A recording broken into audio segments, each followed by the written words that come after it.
One.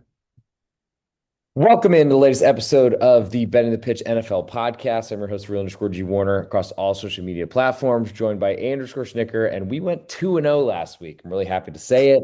It is now Thanksgiving week, or week of Thanksgiving. We are recording on Monday night, the 24th of November, year of our Lord 2025. _Snicker, how do you feel after we finally accomplished two victories in the same episode? It's a week of gratitude. It's a week of that. So let's just be grateful, appreciative, and this is where we start our run. We've got 7 weeks left of the regular season, right? 6, 7. So let's do it. Let's do it. So we're going to go through the biggest games standalone on this card. Of course, we'll try to get to as many games as possible. We were missing two current numbers based on the game that is currently being played, the Carolina Panthers and San Francisco 49ers. So we'll start. There's a lot of standalone games this week, so we'll see how many we get through. But we'll start on Thursday on Thanksgiving. The opener, the Green Bay Packers, 2.5-point underdogs to the Detroit Lions on the road in Detroit. Total is 49. And I'm curious what you think about both these teams right now. I think both of these teams are have some wonderful flaws, and I mean that in the way of like they're quality teams. They're both quality teams, but whether they're flawed from injuries or flawed from just consistency. Yeah, they have a lot in common in that way. I think that this is the obligatory. We talk about this week. This is the most one of the more public weeks of the year. Not that's not to say like, oh, we're gonna be contrarian and go against everything. It's more of like just be strategic with the market. So I would expect the Lions to be a what do you think actually? I mean, my opinion would be that the Lions would be the popular team on Thursday morning or Thursday early afternoon. And so if you like the Packers, there's no sense in hurrying to get this number, seeing if you could probably get a 3. It's a good time to evaluate who's the public side and waiting on those teams if you like the opposite side. I hadn't thought about that yet, but I was thinking more of just the general opinion of these teams are opinions plural, or the opinion on each of these teams is nowhere near as high as it was earlier this season or in Yeah, last.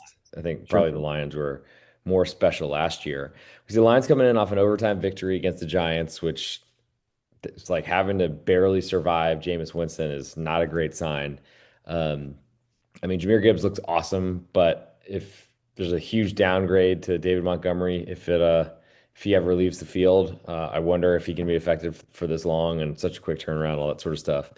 And the Packers, I mean, they've not been impressive for a very long time. They had a good win against the Vikings this weekend, but I think we're at uh, trough valuation of JJ McCarthy, so I don't know how much that's even a Packers success point at this point. Um, I got to say, 2.5 seems pretty cheap for a home team in this matchup. We did see the Packers absolutely murder the Lions in week one, though.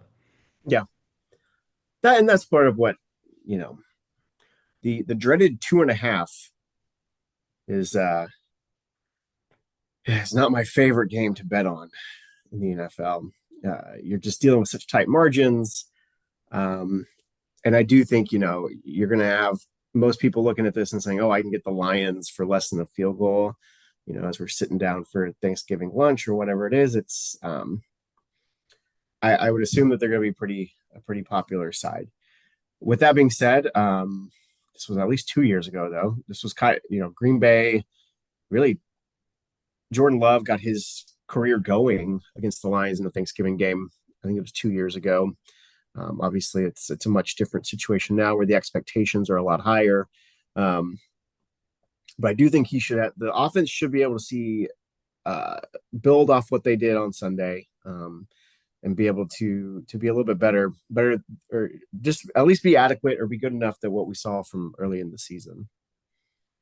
Yeah, I'm trying to think. So, are you kind of foreshadowing this number moving from Lions 2.5 minus 115 to 3 before kickoff? I Yeah, I think so. I think so.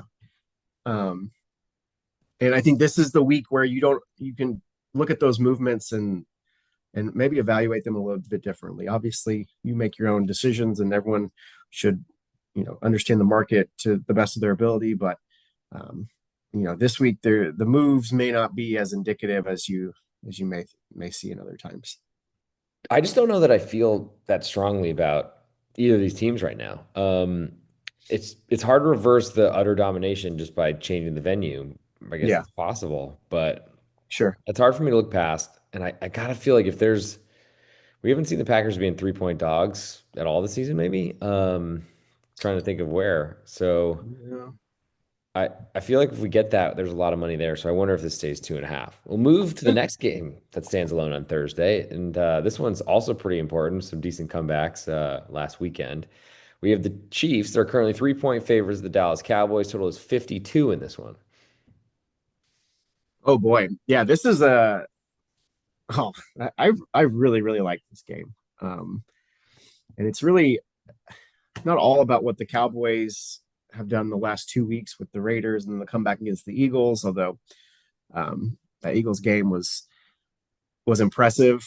I know the Eagles were dealing with some injuries, but this is a step up in class. No matter how improved the Cowboys have looked over the last couple weeks, and I do think that they've looked a lot better. Um, this is a really big step up.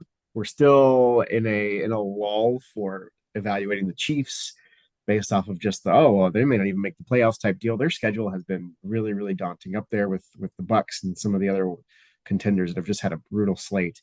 Um, I think that this is an opportunity for Mahomes to really expose this Cowboys secondary. That is definitely the weakness, and yeah, I'm surprised to see that there's Cowboys money, or at least in what looks like Cowboys money is coming in on a Monday evening, where this is trending towards 3. Um, Even though you could get a field goal on the road, or I mean field goal as a home favorite or home dog. I'm sorry, yeah, home dog. I mean, what a comeback that was on Sunday. The Cowboys were your best bet winner. Yeah. Do you put any stock into having to expend so much energy in a game that you're not going to not expend energy, but you had to go as hard as you could. They were 3-point dogs there, open 3.5. You gave out 3.5, got a really good number. Didn't seem to matter, though early it looked horrible. It looked Do you really bad. think that, I mean, but the Chiefs, you could argue with their comeback win against the whoever the heck that Colts. was, the Colts, yes, yeah, from a huge deficit. I mean, you could argue both these teams are on quick turnarounds off of poor play, and then you talk about all the Chiefs fans in Dallas, and you wonder how much does the Dallas home field advantage even matter? Does it do anything here? Do we believe that this is just one of those things where the the Chiefs are the team of destiny? I could see that. And I think there is you're spot on with that evaluation. That was a all in type situation. The Cowboys schedule sets up pretty nicely, and they start at home in this deal. They're home on Sunday. They had a bye week and then get the Monday night game against the Raiders. Um, and then next week they'll also have another Thursday, so they at least get a week in between these two Thursday games. So the schedule does work out pretty well for them. They were always going to look to on a short, like the team on that has to travel is at a pretty big disadvantage. I just think and credit to Brian Schottenheimer. I think the offense has really been a lot of fun to watch. I think this is a bit of a coaching mismatch though. Even with what Schottenheimer's done, um, I still think that Andy Reid and Spagnola, or Spagnolo, they are cream of the crop, and so yeah, I would probably look towards the Chiefs. Kind of feeling like this is a public dog situation with the Cowboys after two impressive wins in prime time or standalone spots or really prominent spots at least. Wow. I don't think I feel the same way. I'm not interested in the Chiefs here at all, but um, I'm starting to believe in the Dallas Cowboys defense that they've made some additions that have helped, I guess, make their extreme weakness and one of the worst things in all of football not as bad of an issue. But we could also say that maybe the Eagles just completely ran out of gas early or stopped knowing what to do to beat up a Cowboys defense that hasn't stopped anyone all year and then did for the final hour of the game, it seemed. Yeah. So I don't know really what to say about how that all went, but it was incredible in a Dallas bar with everyone going absolutely crazy. Um, and while the Chiefs are somehow going to win these close games every week, they also haven't won a lot of them so far this year. So I think Cowboys for me are the most interesting thing. And I don't really know what to think about the total because the Chiefs defense we thought was really good. I don't know if we still feel that way. Mm. There's just a lot of the Chiefs getting more healthy, more talented, and somehow performing worse that I still can't really put my finger on unless they've just won so many rabbit or they've won so many rabbit's feet games or like the wishbone games that I just maybe that's when we move now to the later game, and that is the Cincinnati Bengals 6.5 point underdogs to the Baltimore Ravens. All the juice on Baltimore could be heading towards seven. Totals 52 in this one. Yeah. Well, so we're gonna have the return of Joe Burrow. Don't know what we're gonna get from him, and we really don't know what we're gonna get from the Ravens quarterback either. Lamar Every Jackson week we don't know. has been just he's been a mess, and we don't really know for sure. It does feel like he came back to try to keep the season alive, and he certainly has done that as they're now tied for the division lead. Yeah, this is a really intriguing matchup just because there are so many unknowns. I think if we drill it down to instead of asking the questions like what do we feel really sure about, I think the one thing that we feel really sure about is that the Bengals defense cannot stop anybody. It does not matter who it is. Um, and so I think looking at that to start is probably the only sure thing. And so that makes it really tough to say, hey, I'm going to, you know, even with Joe Burrow back, I'm going to take the Bengals on the road in a divisional matchup. But if we get to a touchdown, that's going to be pretty interesting to me. Although I feel like for these first three games, you and I have been on kind of opposite opinions, which is pretty Well, unique for I don't us. know who can trust the Ravens right now. Yeah, They barely win every game they do win. They've been a favorite to win the division from 1-5, and yeah, the rest of the division is horrible, but they still have to win games to win it. Um, the Browns were really fortunate. It felt like that win was fortunate, excuse me. The Jets didn't seem that easy either. So, and we keep saying it over and over again. It's like, who are these Ravens? If they had different names on their or mm-hmm. decals on their helmets, we might be betting against them at this type of price. But one something that you can't underrate is no Joe Flacco to throw the ball way late across the field for an easy pick six, one of the easiest and most telegraphed you've ever seen. And still on replay, seeing him still decide to deliver the ball, just like, are you kidding me, man? Like you know it's way more than that, and your arm's not that strong anymore. it's the best when like you pump fake to like the check down to like get the defense coming towards you, and then you still decide to throw it to the check down. It was like I was uh, waiting for him to like recoil and be like, "Oh my God," but he he's like, seemed wait, quite no. sure it was the right thing to do. Oh yeah, man. I mean it's gonna be good to see Joe Burrow back. I don't know what Joe Burrow we're gonna get, but maybe we'll get a couple of fun weeks. However, it seems like another Bengals season lost to I mean, and bringing him Burrow back is injuries. just you should be playing for draft picks, but I guess That's coaching, true. coaching staff wants to keep their job. Joe Burrow wants to Yeah, come I was gonna in. say So, coaches don't always go for that. another standalone game on Friday because they just don't the hits don't keep coming. They don't stop. And we're recording on Monday because obviously it's Thanksgiving week, so we have some obligations. But also, I think it helps if people are traveling or whatever else and they want to listen. They have a couple more days, but Yeah, I mean, we do have just these so many standalones early in the week. when we get a surge of so many listens on this episode, I'm totally gonna blame it on people standing in the airport with flight delays because I dealt with it today. Mm. But the Chicago Bears, 7 point underdogs on the road at Philadelphia. We've talked about both one of these teams so far, and I guess we'll get to the other. Total in this one is 44 and a half. The Bears somehow made a 10 point lead late against Mason Rudolph. Really, really, uh, my heart was beating. I was very, very excited when Mason Rudolph on 4th and 6 decided to not complete his 2 minute drill, as I tweeted about at the real underscore G Warner Ugh. across all social media platforms. And that was a much needed best bet victory from this side of the podcast. I think I might just take the Bears the rest of the year as a thank you. Well, they are giving off like remember when the Giants Daniel Jones like when he was good for the Giants that one year and they just like kept winning and had great turnover luck. It's like the Bears have been crowned that team this year. Although, like I will say, the Caleb Williams experience, he flings the ball and it turns into a Steelers touchdown, yet they I mean, still that was win. so ridiculous. He was clearly trying to throw it away, and Yeah, it came to him too late. And like the only worse thing than taking a safety there, and much worse, is to yes. drop the ball. And of course, that's what he did. And we've talked about that before. There are still going to be opportunities. I know uh, we took the Giants against the Bears a couple weeks back. That really should have been a Giants win. They coughed that one up. Still covered for us. Yes, they did cover.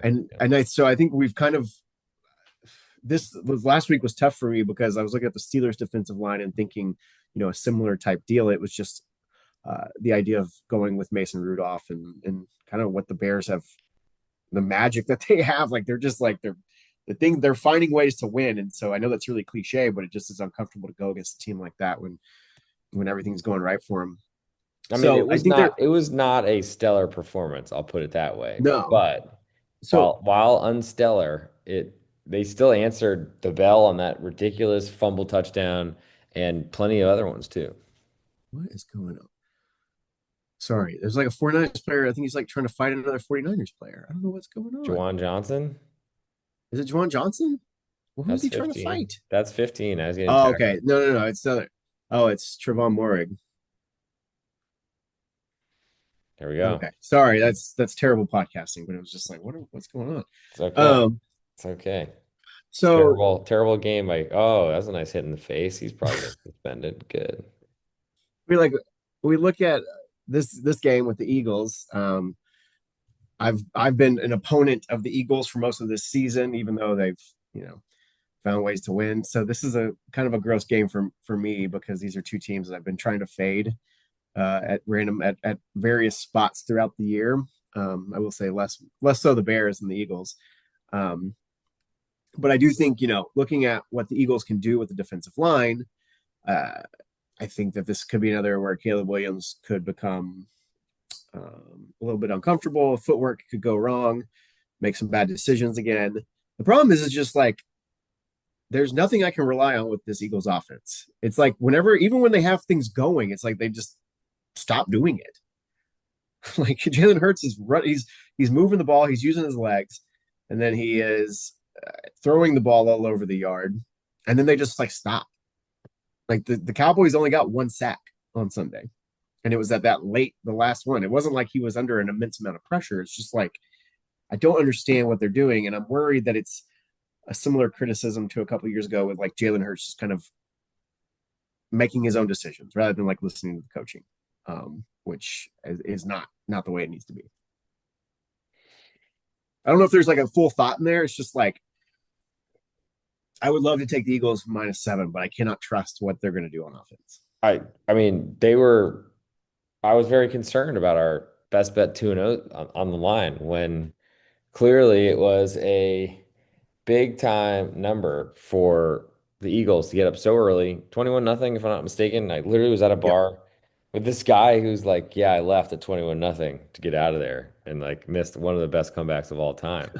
Um, I guess it's nice to be rich because I don't think broke people are doing that. But it's just like, man, that is another huge, huge change in result. And I wonder a little bit, like, are the Eagles 7-point favorites because they won the Super Bowl last year? Because they're not favorites based on what we've seen so far this season. Yeah. I think this is even the division games get weird. A road division game gets super weird. The Cowboys have played the Eagles well this year, even the opening week. So Yep. it's hard for me to like take a whole lot from it. I think the Bears offense could do a couple of good things. Um, But if they can't just run down your throat, then it's a lot of Caleb Williams' responsibility. And I think yeah, that's where the Eagles become this big of a favorite. yeah, I the Eagles defense is still just so good to me. Like it's my favorite defense. Like even better than like the Rams and um, um who else? Who else? The Texans maybe would be up there. Um, no, I think that they have just like such great talent, especially on the line. So that's where I'd be like, ugh, I do not want to take Caleb Williams. I think this is a good exercise in this one. Do you think we're going to get? I mean, the Bears have been kind of slighted most of the year. Everyone's been saying, "Oh, they've been doing it with turnovers. They're not really. They're so like, who's going to get the public backing in this spot? This is a standalone Black Friday game. Big, big home favorite, I think. So I would wait and see if we get. I mean, the Bears are a little more juice right now. I'd be surprised if it hits 6.5. I would say 7.5 before 6.5, but it probably stays at this Let number. it hang there at 7. We'll move now to Sunday Night Football as we skip just Saturday because there's no NFL that day, surprisingly. But we'll go with the Denver Broncos, 6.5 point favorites. The Washington Commanders total is 43.5. This would look like a better game a while ago. I'm not sure that, don't think Jaden Daniels will be in this one. And I don't think that the Commanders are really backable again. No, no. I think the good news with this, because we hit on those first four, because those the four early games this week are pretty awesome. These next two games are trash. Let's just like they're terrible for like the real primetime spots. I mean, the So Broncos, dude, we're going to learn a lot about them on the road in nowhere near DC against a team that's starting a backup quarterback with a bunch of geriatric defensive players. yeah, but I bet you they make Bo Wallace look, or what did I say, Bo Wallace, Bo Nix look a little silly. Bo Wallace was a former Ole Miss quarterback, I think. Yeah, where is Bo Uh, Wallace nowadays? I remember there was some drama with him and maybe yeah, Lane Kiffin. there was like he was like the quintessential Ole Miss quarterback from like a decade ago. Hugh Um, Freeze, that's what it was. oh yes, Hugh Freeze. He has some interesting Hugh Freeze is stories. self-centered and blames players for losses while taking credit for wins. He also claimed he had plenty Oh injured yeah, employees taking medication just to get him his money. yeah. Um, okay, Bo Nix. This is the perfect game where they look terrible on offense. Like they just ride the roller coaster. 3 weeks ago on Thursday night, they played the Raiders, and it was one of the worst games I've ever watched. And then before their bye, they have this inspired performance. Bo Nix wasn't great, but they have a great, the defense can. I guess that's another defense I didn't mention, but also elite.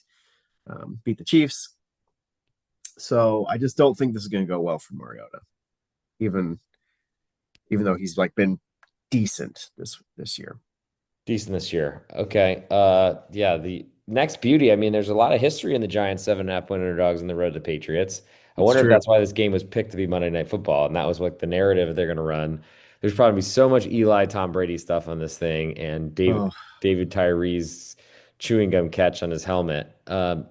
Again, Giants 7.5 point favorites totals 46.5. Do we believe in the Pats? do I believe him this week? Sure, yeah. They're 10-2.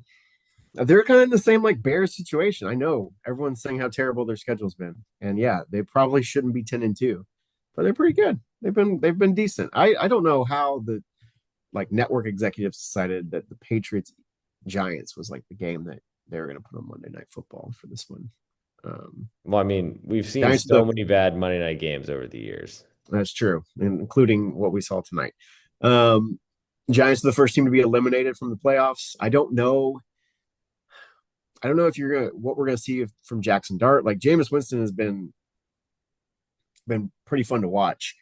If I'm the Giants ownership, I'm saying no, Dart's not playing until he's like 100% cleared, and and then even then I'm like, dude, you're not gonna play if you're gonna run, because like you need to be healthy for whatever coach we decide to hire. I'm not I'm not willing to put him out there if he's gonna risk further injury with kind of the style that he played in the first couple of weeks of his NFL career. Um, so we'll see. We'll see if Dart plays. I bet you he does. But yeah, this is another great spot for the Patriots. I'm not running to go backs to pay 7.5 on it, but I mean, Jackson Dart is pretty frisky as an underdog. Seems pretty frisky you've had some success, haven't you, with with that? the photos he requests from random women on the sidelines. I don't know if you heard that story. Oh, maybe that's offline. Tell me that one. Yeah, yeah, it's definitely not an online. Yeah. But he's been, I mean, taking shots, and unfortunately, if he gets concussed, then that's really not good for a +7.5. Though, I mean, Jameis has shown he's back. Did catch Yeah, a touchdown and danced by some guy. a, a paid professional tackler for a touchdown. That was wild. Dude, Um, he looked awesome. That I that mean, he that didn't do the interception thing that everyone not expects. yet. I mean, it's coming at some point. That's the problem is you just don't know when, but it's going to happen. He can't control himself in that way. Because to me, the Pats is a big favorite like this over a touchdown is Yeah. kind of ludicrous because they've not been really dominating teams, winning games really impressively or anything like that. So Right. I'm not really sure that we see. I mean, survive the Bengals, beat the Jets, but like that was still relatively close for a while. I don't think they covered. The Bucks game was close and a big win and was impressive, but a 1 point win over the Falcons, they could never really get the final nail in the coffin. The Browns they crushed, but okay, so what? Titans was close for a while. It felt like Schedule is so Saints bad. didn't get away. I mean, and then they played the worst teams in the world. So I think they're gonna be a team in the playoffs that no one believes in. They're like a slight favorite to the Kansas City Chiefs at home or something like that. And maybe even an underdog, and that would be crazy with a huge number next to their name. Well, So, they're gonna get the bye. Although, or hey, how are we on time? We're about to run out of time. I think we're doing okay. We don't have Yeah.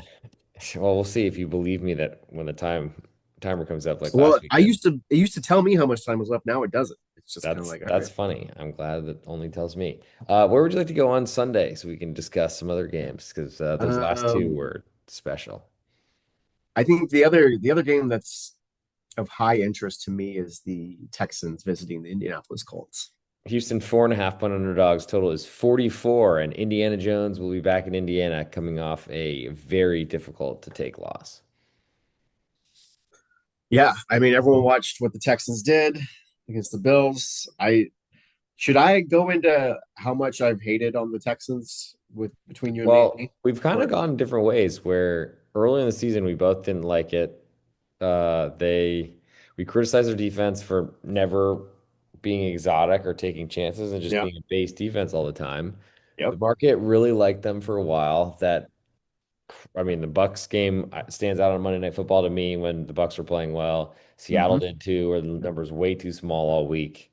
mm-hmm. And then something changed when their quarterback got hurt, but now he's back, it seems. And Davis Mills is winning games, including a pretty stellar performance on Thursday night. You can talk about that if you want. Yeah, I mean, he's he's looked really good. I think that he's had the benefit of some pretty suspect defenses, but that's fine. I think the idea though is that if your defense is that good, which I understand it is really really good, and I know that the whole objective is to get a rep pass rush with as few guys as possible. Um, but I would just love to see the Texans do a little bit more with their blitzes, just put a little bit more pressure. All right, didn't they Um, against Buffalo? Didn't they blitz a they lot? did, they did, and it worked really really well. They sacked. How many times did Josh Allen get sacked? Eight More times, than I nine can ever say. He had that time where he's kicking his legs in the ground like he times. just tore his He was ACL, and that was getting terrifying. demolished. So okay, so yes, you're They right. can't do that to Indiana Jones because he's a little bit more mobile. No, I think they certainly can. I think that I would say Josh Allen is more mobile if than even Daniel I Jones, guess Daniel especially Jones is faster, but maybe not Daniel more Jones. Yeah, mobile. but physically, I mean, I would. Yeah. Yeah, he's not the same guy to tackle. So Yeah. for the last month, everyone's been buying on the Texans. Well, longer than that, but they've been. They had that game against the Broncos where the Tex where Stroud got hurt halfway through. They lost in a field goal, didn't cover there, but then they've covered, I think, the last 3 weeks. So that's the Jags, Titans, and Bills. Mm. Those are the games that One of those is not like the other. no, but it was a Thursday night on where they're at home, so it was a nice little setup for them schedule wise. I mean, there's still not a lot of belief in the Texans as a 5 point. They did get some money bet on them late before the game kicked off, but Yeah, still 5 point dogs to a team that's shown some clear flaws. yeah. I where do you feel? What do you feel about the Colts? Like, where do I you mean, think they they are? seem like a good team. They're really good early in games, and if they have a big enough lead, they can hold on and win. But that Chiefs game was, I mean, the Chiefs look dead in the water. There's a guy Yeah, with a Chiefs hat screaming at a TV, and I was like, dude, shut up. It's not even close yet. Are you talking to Crosby about Crosby? No, not Crosby. I have not seen him since the Mavs game. But it's there's a lot of Chiefs fans in the DFW area, Metroplex. I'll put it that way. Many more because they've been good, but Yeah.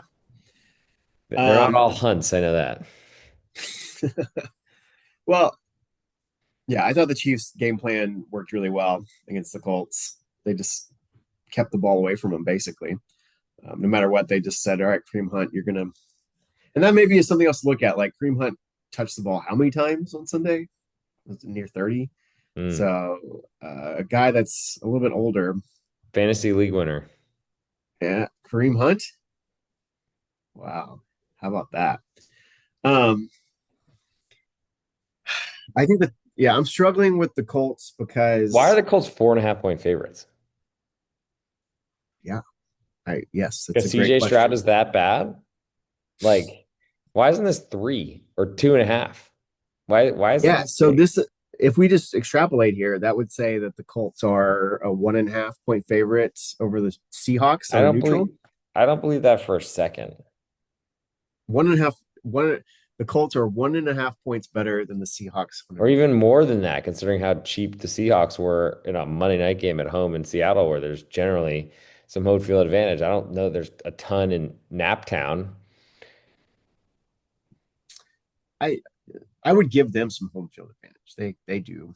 It's a dome. It's but the point still stands. Like yeah, where it does feel The market has learned so much since that Seahawks Monday night game, which the Texans got blown out and someone hung around. So the score was even not indicative of how they performed that day. But I don't see the price is just too high. The rent is too damn high here, Schnicker, and I'm not sure like how to say it any other way. The it feels Colts can obvious certainly though, right? score, but like their defense does not look good. Sauce Gardner's not going to stop committing penalties. We've seen that. Does it not So feel a little bit like trap or I just don't believe they're a trap. I mean, what I think at this point is we're seeing money bet on teams. So clearly there's a lot of belief in the Colts in this matchup that I don't see. yeah. The only changing paces for me here is the quarterback position for the Texans, which like you always got to think that CJ Stroud will be an upgrade to Davis Mills. But if Yeah. there's some concern and Davis Mills starts this game, this number climbs probably to 7. And that'll won't be How easier to though? win because he's less talented, but I think it's also is a different number to cover 7 than 4.5. So I cannot say that like the change between Davis Mills and CJ Stroud is like 2 points. That's I just refuse to see that. You know what I mean?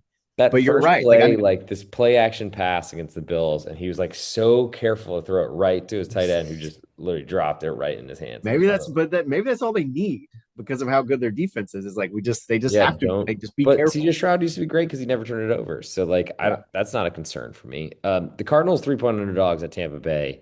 Totals Okay. 44.5. Price is just so small in the Bucks. Yeah, Yeah. they haven't been playing well for a while. They're really banged up, but that's been the story this whole time. They've been, to me, they've looked like a competent team in most of their games. And the Cardinals have Jacoby Brissett, who's going to turn into a pumpkin soon enough. Are they putting this here because just it's unclear what Baker Mayfield's It's got I mean, abilities? it's got to be. I heard that he was going to play, Yeah. but I would think that if they were that unsure, they would have no number here. True. So we're just downgrading the amount of points that I guess Baker Mayfield can be relied to score upon Yeah. reliably. Add that again. Um, I don't know.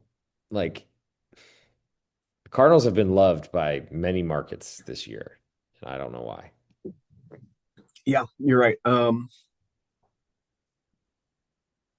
My goodness. So Teddy Bridgewater as a starting quarterback, if it happens, that's tough. Teddy Two Gloves. He he did not. It didn't look like he was having a lot of fun Sunday night. It was kind of like one of those like I cannot believe you're still playing, and I cannot believe a team like has you as their backup quarterback. So we can do the Geico commercials. Last one we got to get to is the Bills 3.5 point favorites at the Steelers. Totals 47.5. Is this a Yeah, play out game? yeah, I think so. I think the Bill. Well, I would say the Steelers. This is they're teetering towards you know outside of the playoffs. I don't think there's space for them even right now. Um, I think that the Bills, their schedule, the end of their schedule lines up pretty well for them. Where because what they're are they 6-5 right now? I think I believe 11. so. Even if they were to lose one more, I think that they could very easily go 5-1. And I know they've got another Patriots game in there So too. Bills 7-4, Those are Steelers seven and six and four. Steelers 6-5. Okay, yeah, But I Steelers tied wouldn't with the say it's a play Ravens out game. I think it is a play out game for the Steelers if that's um, because the Jags are 7-4 and no one believes in them. The Texans are 6-5, Colts 8-3. I mean, yeah, there's plenty of teams that can sink here, but the Chiefs are lurking. I mean, the NFL is pretty dramatic and it's undefeated on people's Sundays, but it looks like it's going to keep that momentum going, it seems to yeah. me. I just bet against the Steelers last weekend, and I see no reason to stop doing that because they are not the defense they were in the past. No chance. No, no. I I'm I've been again kind of. I think Mike Tomlin for everything that he can be motivating wise, like I think they're pretty stubborn and stuck in some like old fashioned ways of doing things. Um, and I don't think you're going to get back to like the ultimate success with him as the coach. Yeah, well, he's going So to be there for the next 30 years. So get good luck to all of the Yinzers that would listening to just the be podcast. so, you know what? Like, even with the Cowboys situation where it's like you have these roller coaster seasons where you're the number one seed versus, going 5-12 or whatever. Like, being the Steelers and going 9-8 every year is way worse to me. And now Way it's time to get to our best bet portion of the show as we are running out of daylight. Oh, so If now you're it's time. not Now, if you're not listening to the podcast live because you can't, please leave a 5-star review or subscribe wherever you're watching or reading. Betting the Pitch, Apple Podcasts, and on Spotify, at the Real Discord Warner on YouTube and on Instagram, where you'll find more of this content in a very brief, updated, get us out of here type of package. So, Andrew Schwarzenegger, where would you go for your best bet on this week 12, week 13 episode? Week yeah. 13. Week 13, Thanksgiving. Well, I was trying to look because I wanted to give two because my best bet is going to be early in the week, but I just don't see anything else that I like at this moment. So we're just Yeah. going for a good record at this point. And if someone No, hears it, we're awesome. trying to go for all you can do is win your next one. You can go That's 1-0, it. that's it. So we're trying to go 4 So now. like let's just do it. This is the team I know the best, and we're gonna go with the Kansas City Chiefs -3 on Thanksgiving afternoon. And they're going to just climb the leaderboard until they're suddenly that favorite to win the Super Bowl yet again. For my best bet, the real underscore G winner across all social media platforms. Check me out on Patreon if you're looking for plays across all sports. It is literally everything in the world with soccer, Champions League tomorrow. I still have to do another podcast, plus college basketball, all these tournaments, and the NFL with A underscore Snicker every week. But for my best bet in this episode, we're going Houston Texans 4.5 point underdogs at Indianapolis.